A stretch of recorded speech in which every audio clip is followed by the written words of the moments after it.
My pet peeve is people doing this tag in the middle of June when the midpoint of the year is clearly early July.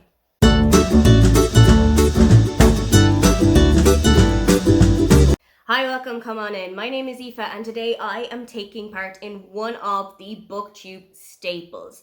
This is my take for 2023 on the mid-year book freakout tag. This has been going around for years. I think I even did this before I started on BookTube. I did this on my book blog way back in like 2017, 2018. I'm going to tag all of the mid-year book freakout tags that I have done here on this channel in the description so that you can check those out too. But this is my take for 2023.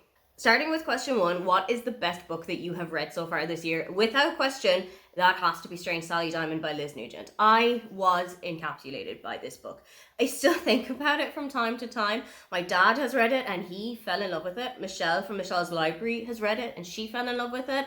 It's got some kind of dark humor in it. It's got some very dark themes in it, but it blew me away. Strange Sally Diamond is, of course, about Sally Diamond, who is a little bit kind of different to most people. She was adopted as a young child and she lives with her two adoptive parents, and her father told her that when he died, he wanted to be just thrown out with the rubbish. So that's what she did. She put him into their family farm's incinerator when he passed away, and her having done so kind of kickstarts a whole media circus about Sally that she was not expecting to happen. Michelle said that the best way she can describe this book is Eleanor Oliphant is Completely Fine meets Room by Emma Donoghue, and that is 100% the best way to describe this book. I'm not going to tell you too much more about it because I feel like this is the book that you need to go into blind. This is the book that you need to go into blind, and I feel like if you read it knowing anything more about it, it's going to take away your enjoyment from this book. There is so much to discover about it and to think about from it.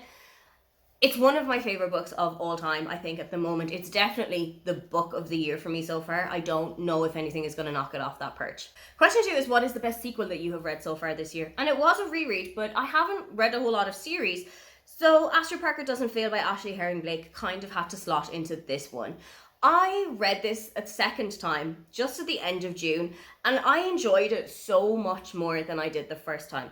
I think that is because you know a little bit more about Astrid, you know about her nuances, about her character, about her personality, but also about the influence and the impact that her mother had on her upbringing, on her life, and who she is as a person. At the beginning of the first book, Astrid's relationship had fallen apart, so she is spending a lot of the second book finding out who she is, putting herself really hardcore into her work situation, but also discovering her sexuality. This is something that happens to her a lot later in life than it does for some people. She doesn't really come to terms with her sexuality until she's nearly in her 30s.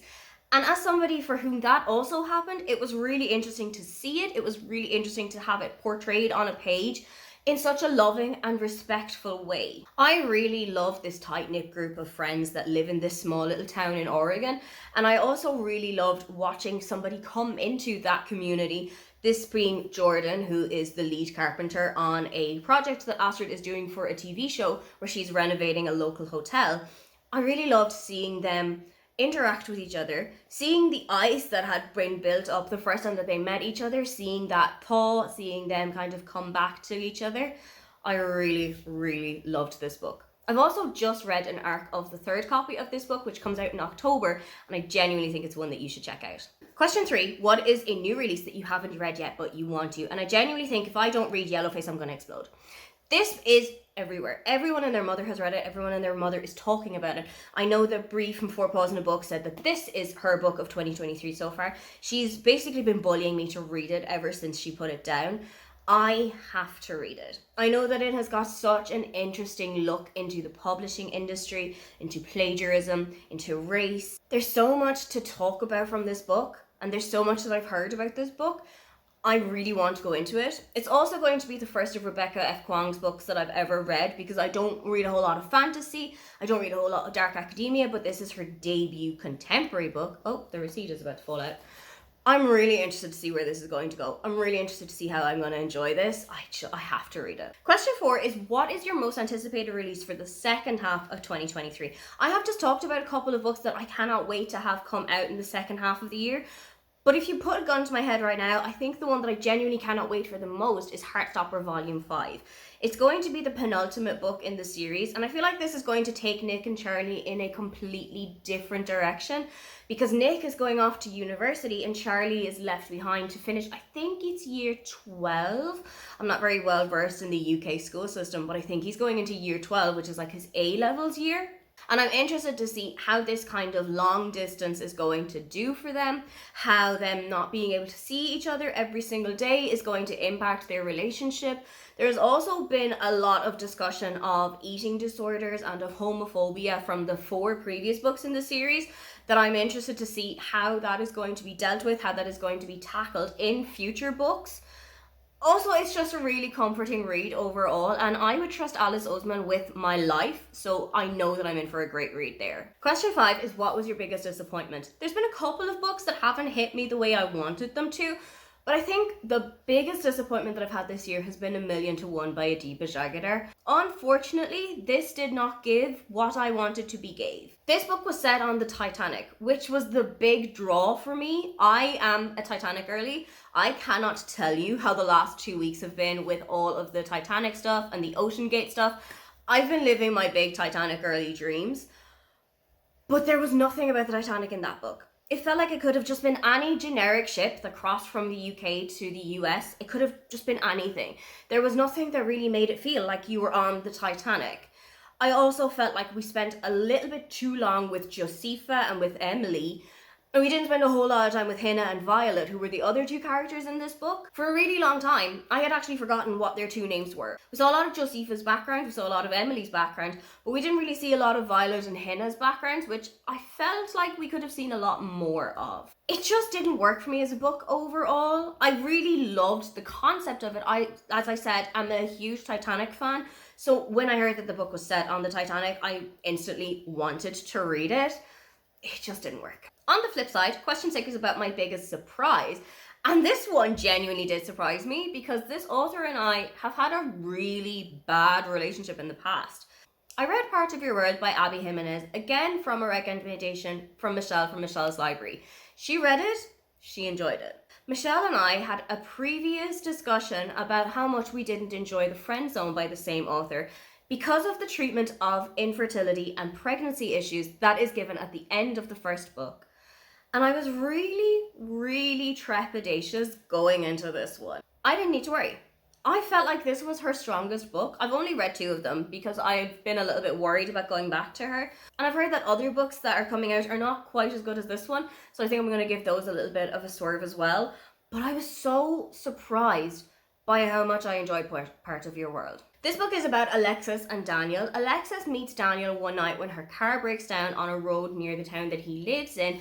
She is a surgeon. She is kind of tasked with bringing on the family's name in the medical business and continuing on in the hospital where her family has worked for generations. Daniel is much more carefree. He is a carpenter. He has a goat called Chloe, who is probably one of my favorite animal characters I've ever read. And I really loved watching their relationship grow and flourish when Alexis was just looking for a one-night stand. She was also a little bit worried because there is quite an age gap between her and Daniel. There's 10 years between the 2 of them. And I've never read an age gap where the woman is the elder. I really loved how that was dealt with. I really loved that situation. And it's genuinely something that I think I'm going to look out for more. As I said, I feel like this book was such a step up from The Friend Zone that I had to give it my biggest surprise of the year because it genuinely did blow me away how much I enjoyed it. Question 7 is, who is your favorite author, either a brand new author or brand new author to you? And I am going to go with Dr. Emily Garside, who wrote Love That Journey for You, which is a kind of a deep dive into Schitt's Creek. That's one of my favorite TV shows of all time. It is my comfort show. Ever since it left Amazon Prime here in Germany, I have been bereft. And I loved this. It really is a deep dive into the characters, into the town itself, into the setting of the show, into the celebration of an LGBT relationship where they don't really experience any homophobia. David and Patrick don't. It's just normalized and it's just celebrated rather than them experiencing any hatred or any kind of turmoil for being in a relationship with each other. If you're a fan of Schitt's Creek, I genuinely recommend that you go and pick this up. It's so short, it's barely even 100 pages, but you will be engrossed. I know that Dr. Emily is working on another book around the Schitt's Creek universe. I cannot wait to see what that is going to be, and if I don't get my hands on it, I'm probably going to have a freak out. Question 8 is, who is your newest fictional crush? And we're going back to Daniel from Part of Your World here. I don't know what it was about him, but he just was written so well. He was so caring for Alexis. He was so caring for animals. He was so caring for his community. There was just something about him that, as I read this book, I thought, this is everything I would want in a man. I was hooked on their relationship. I was hooked on their story, but I also wanted to find out more about Daniel. I wanted to find out what made him tick. I wanted to find out who he was as a person. Genuinely, this was one of my favorite people to read this year. Question 9 is, who is your favorite character of this year? And I went for Lena from The Worst Best Man by Mia Sosa, mainly because of how she bounced back. I love seeing characters bounce back from this kind of adversity of a relationship breaking down and then finding themselves, rediscovering who they are, and putting themselves into whole new situations that they weren't expecting to be put in. This is something that happens to Lena as she is left at the altar on the morning of her wedding when her soon-to-be husband has a discussion with his brother, who is the worst best man. They then end up having to work together 3 years later on a marketing campaign, and Lena and Max don't exactly see eye to eye because of how involved Max was with the breakdown of her marriage. Lena is also incredibly funny. She's really resilient. She's so career driven. She's so driven with everything that she does. She's kind of everything that I want to be in a person. But also I really love her sense of humor, how connected that she is to her Brazilian heritage, that she goes and takes part in Brazilian exercise classes, that she eats quite a lot at Brazilian restaurants, and she can speak a little bit of Portuguese as well. I loved this about Lena. I really love seeing people embrace their heritage and their culture, and she definitely did this here.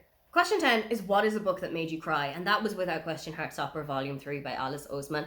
I sat on my couch with tears streaming down my face, watching Elle and Tao get closer together, watching the two teachers who are in Paris getting closer together, watching Nick support Charlie through his eating disorder.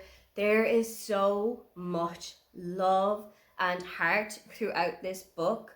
I love the series as a whole, but this, I think, is my favorite of the entire series. I love how gentle it is on all of the characters. I love how connected they are to each other. Genuinely, this is a hug in a book. On the flip side, question 11 is, what is a book that made you happy? And again, I am going with Love That Journey for You by Dr. Emily Garside. As I said, Schitt's Creek is one of my favorite TV shows of all time. It's one of my comfort TV shows. So reading this deep dive about the show was just a great experience for me. Reading about the characters, reading about how Dan Levy had come to create the show in the first place, the casting, the settings, the love that they all had for each other behind the scenes. You can tell that it's a family show, not just because Dan, Sarah, and Eugene Levy are all working on the show, but because they all genuinely feel like each other's family, that they all genuinely have so much love for each other. As I said, if you are a Schitt's Creek fan in any way, shape, or form, this is definitely the book that you need to pick up because it will just make you fall in love with the show even further. Question 12 is, what is the most beautiful book that you have bought this year? It's a simple cover, but it's a stunning cover to me, and that is Love Light Farms by B.K. Borison. I love the simplicity of just a cartoon character holding a bouquet of mistletoe, kissing each other underneath it, because I have a feeling that this means this book is going to be served with a healthy dose of spice. And I love me a spicy book. This is a Christmassy friends to lovers fake dating romance, all set around a Christmas tree farm. I am going to make this a huge priority for my reading in December, and I cannot wait to see how it's going to go. Finally, what books do you need to read by the end of this year? And there are quite a couple that I've still got my eyes on.